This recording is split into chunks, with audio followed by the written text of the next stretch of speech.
Okay, we are back. Sorry for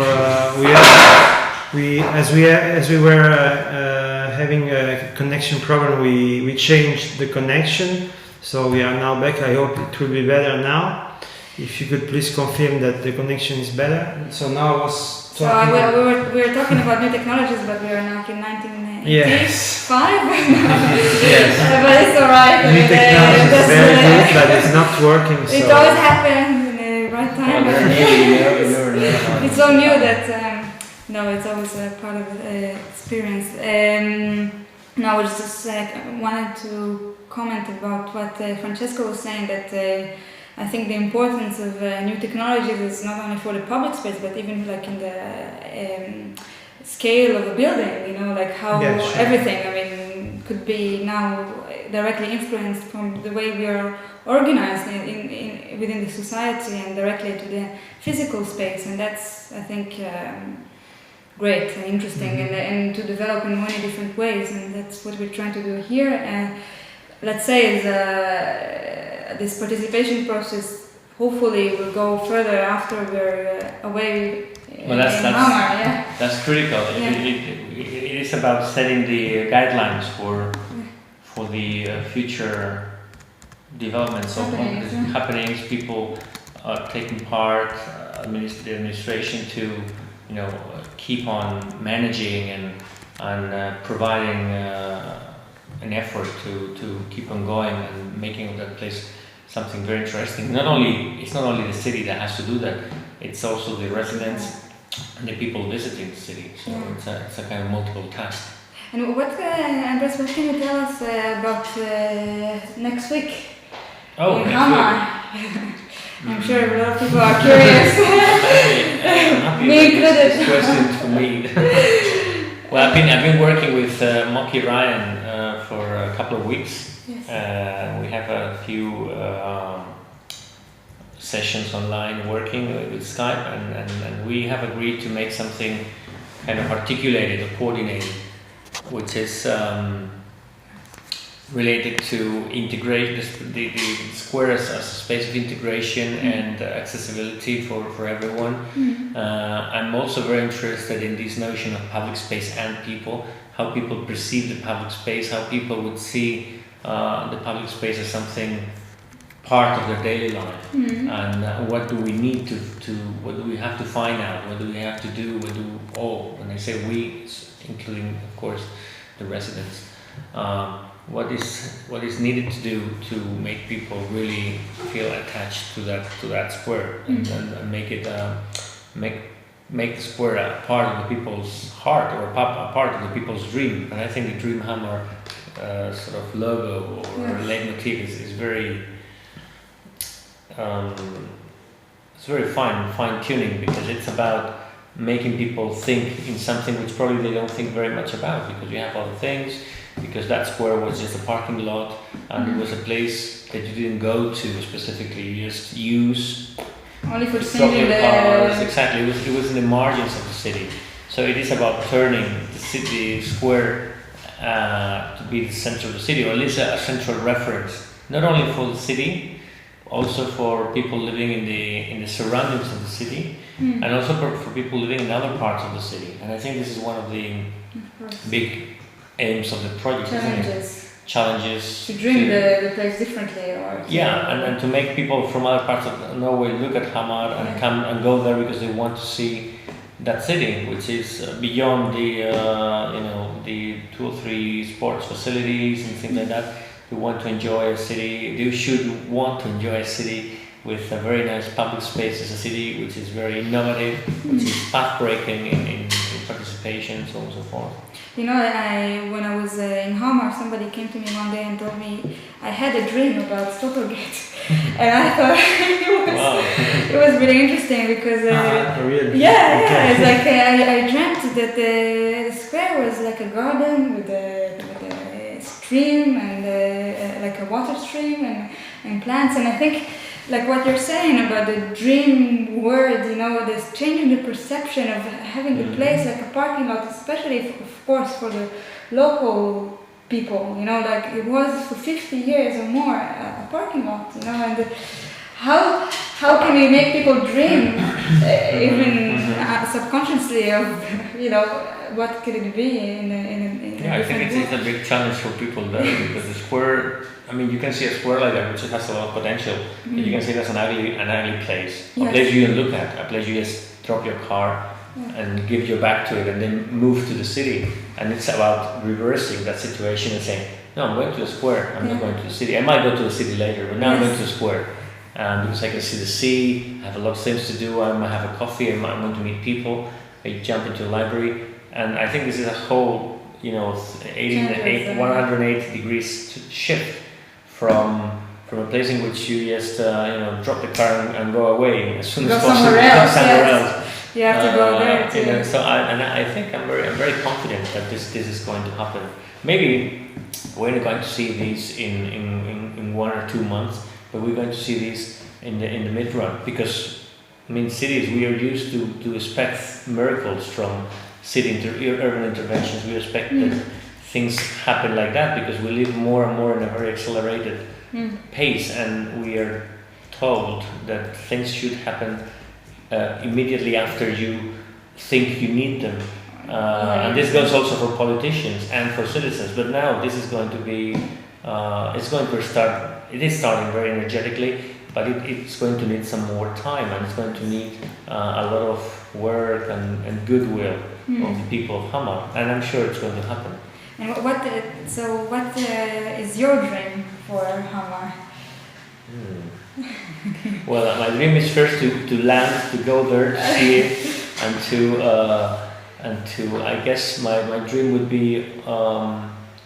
would happen when I'm in the square with the people in the workshop, and then I understand what is their dreams, and my dream would be probably to have their dreams fulfilled. Very good answer. Very good answer. Yes. No, I wanted to.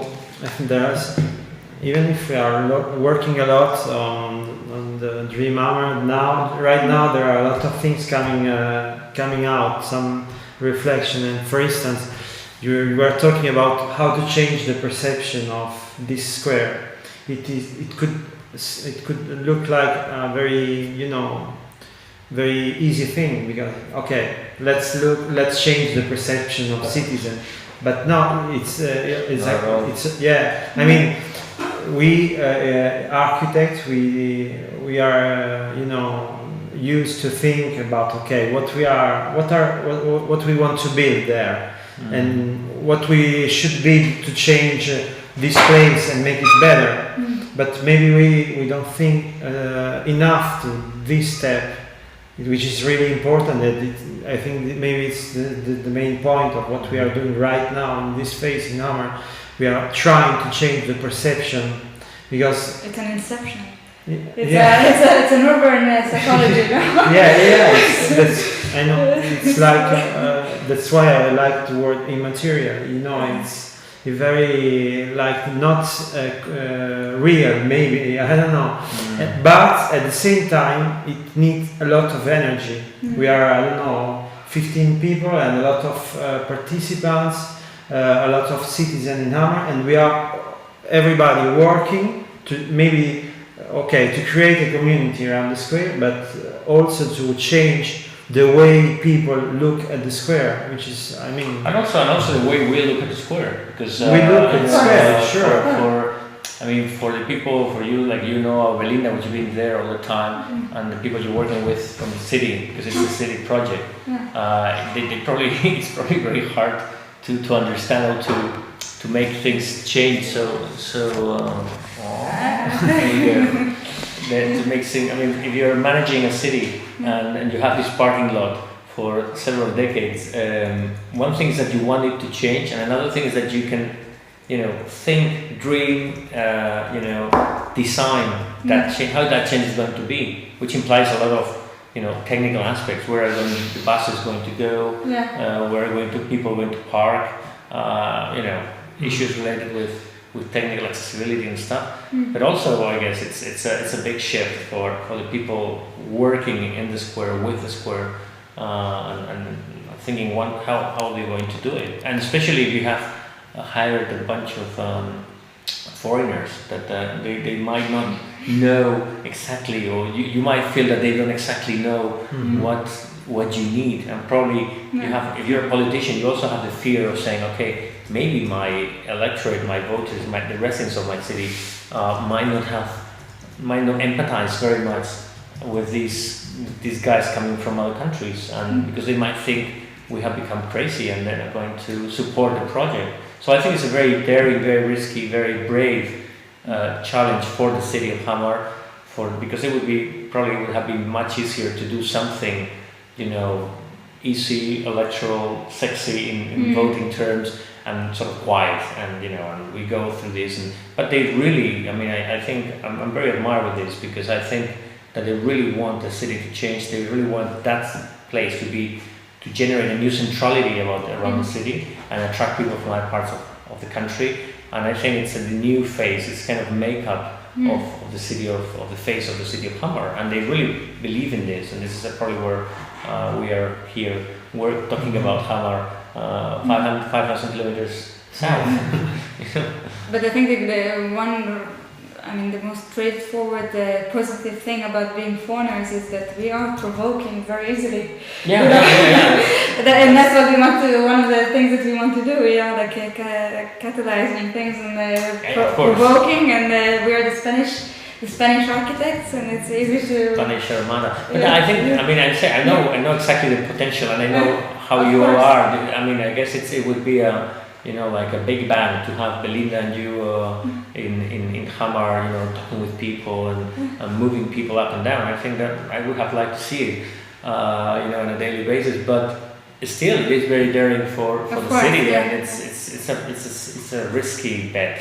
Yeah. And I think we should value that, and it's something also. It's not when we think about these good practices. Sometimes I'm a bit tired of those good practices, but in this case I think it's going to be a very good practice, and it's not only what it's being done, how with who is going to do it, how people participate, but it's also, I think, the reflection and the decision-making process inside the city, inside the local government, saying, okay, let's go for these, let's try, and with a rather complicated political situation in that city, because elections and other things, nothing very, very, I would say, bad at all, but different parties, and the fact that they decided this says a lot about the political class in Norway and the people in Norway too. They're daring, they're brave, they're very transparent, and it's a good exercise of local democracy, of course. I think. Yes. I think, do we have any questions? No. How is the very chat? clear. So that's a success. We can finish the process now. Thank you, Andres. I'm very envious that you're going to Hamar, and I want to join the workshop, but I will have to wait to the end of November. Please keep us posted about how it went. I just want, before I make this summary of the broadcast, we've talked of so many different things that I don't know how to summarize it. Mainly technology from 80 to 2011. But I would like to mention that this week, actually right now, if you're in Hamar, you can come by the physical lab, the Bazaar building, and see some Bergen students from the third year working on an installation. They are there with Eva Kuhn, who is a visual artist working with light, and they will make installations around Stuttgart that will be there, I think, around Friday. So that's very exciting. And they came before, I don't know if everybody knows about that, they did chdreamhamar, which was an urban success. Yes, it was great. It was unbelievable. They just made a public free lunch on the square.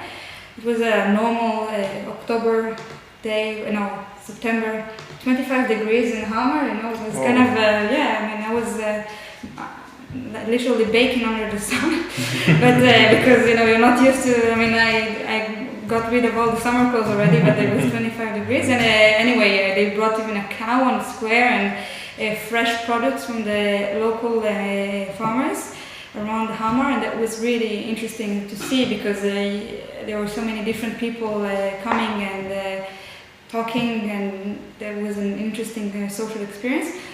So I'm looking forward to see what they're going to do this week.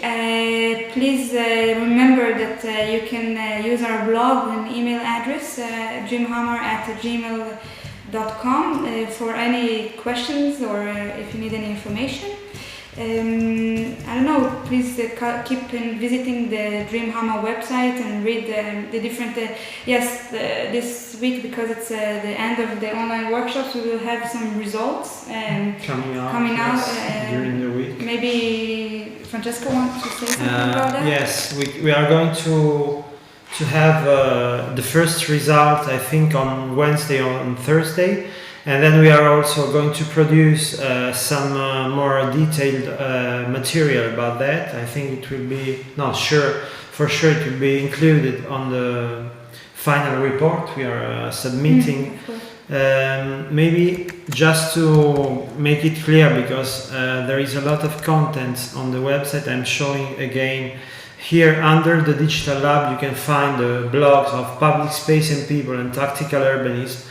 And especially if you are from Hamar, I encourage you to go there to comment and create this connection we have been talking about between the on-site world and the online world related to Dreamhamar. Yes, we are interested to hear what you have to say about this different projects. Yeah, because online participants are very creative and interesting, but you from Hamar, you have a lot of different vision of knowledge about the square, so let's try to interact with them.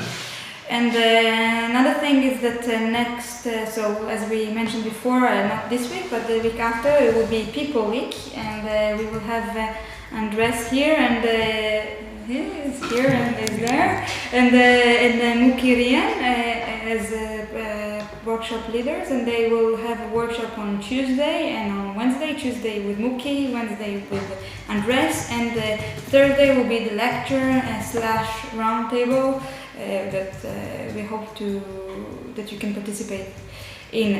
Another thing is that this coming Saturday, the 5th of November, from 11 in the morning until 3 in the afternoon, there will be a farmer's market on Stortorget with a seasonal fresh produce directly from the farms.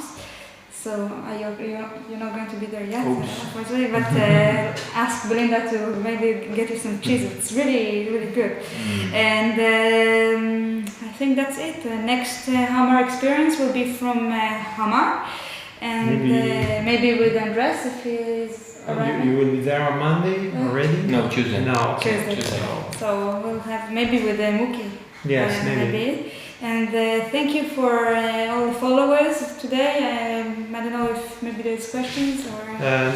No question. Thank you, Marisa, for coordinating the chat. Thank you. Your day off, thank you. Yes. Thank you very much to you, and also, again, you already reminded, but if you have any question, really don't hesitate to write us at dreamhamar@gmail.com. We will be glad to answer you and to help you if you want to collaborate with us. Thank you very much. Thank you, Andres. Thank you very much for Bye-bye. inviting me to this session. Hamar.